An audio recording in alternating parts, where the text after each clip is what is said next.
Мир Божий всем, друзья! Приближается праздник Пасхи. И многие пекут Пасхи, красят яички, не размышляя о том, что это языческие обряды, которые людей к Богу не приближают.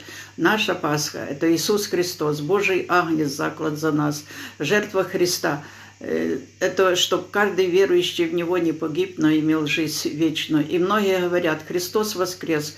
Но главное, чтобы это были не просто слова, а чтобы Христос воскрес в наших сердцах и в наших жизнях. А для этого важно соединиться со Христом через Его Слово, стать частью Его живой церкви. Потому что без Христа мы духовно мертвые.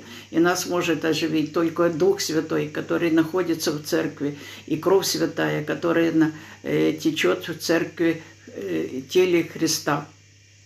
И мы можем быть причастны к телу Христа только тогда, когда мы каждый день питаемся Его Словом, становимся учениками и исполняем Его волю на этой земле.